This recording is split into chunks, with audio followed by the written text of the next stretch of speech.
Hi, this is Alden Orlando, and this is my project, The Cultural Importance and Survival of Independent Music Venues. So to overview my project, the problem I'm focusing on is the struggles of independent music venues to keep doors open. Um, a big part of the problem is competition from huge monopolies like Live Nation. Another part of the issue I want to focus on is the influence of big tech corporations, which cause social isolation and people don't get out and go to third spaces as much. And then the solutions I'm focusing on are first the National Independent Venue Association, and then my idea of community integration. So to start off, a good example of the competition independent venues get from big corporations is the example of Live Nation, which is the biggest company, um, biggest live events company in America.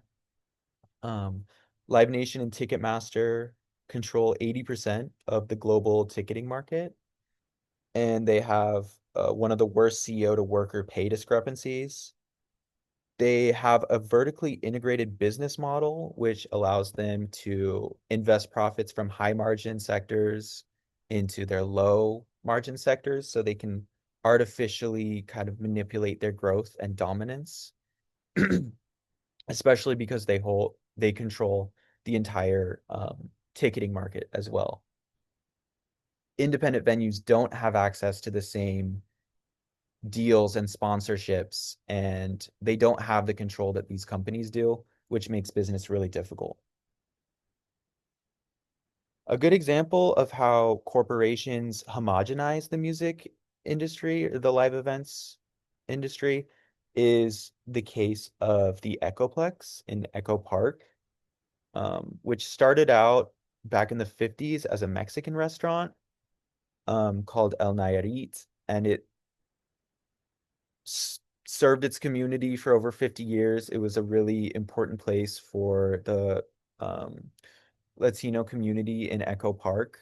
But after years of redlining and disinvestment, it was turned into an independent music venue called The Echo. And then 20 years later, it was bought by Live Nation in what reporters described as Live Nation's $20 million Southern California spending spree.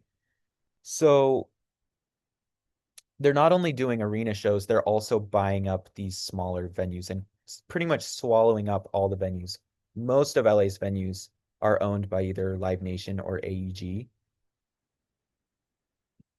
So now I want to talk about the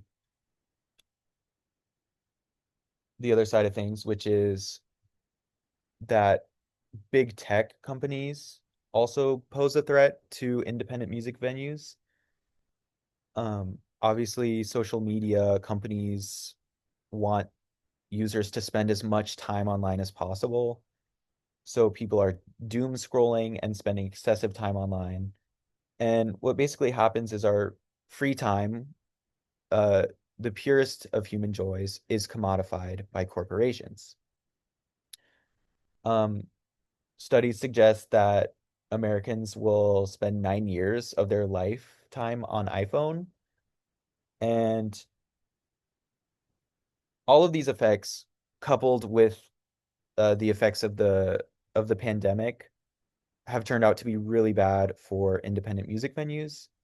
Music venues saw profits fall from 25 to 30% before the pandemic to 3% post-pandemic.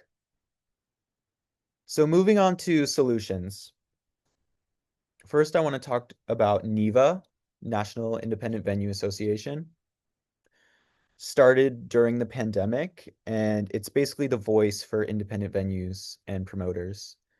And they're focused first on the breakup of Live Nation and Ticketmaster.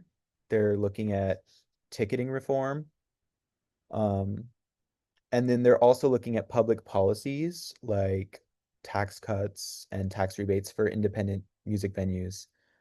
Um, they're just finding ways to enact real policy changes to help independent music venues. Another thing I want to focus on is younger generations, I've noticed, have a yearning for real experiences and, real emotions. And I think it's because we spend so much time online. So younger generations are really getting into music festivals and experiential things. So I think if independent music venues can tap into stuff like boutique music festivals and partnering with other community organizations, that would really benefit them. So overall, huge corporations are monopolizing and homogenizing America's live events ecology on the backs of independent music venues. But by deepening community integration and fighting for policy changes suggested by NEVA, independent venues will continue to thrive as one of a kind, vibrant cultural spaces of celebration. Thank you.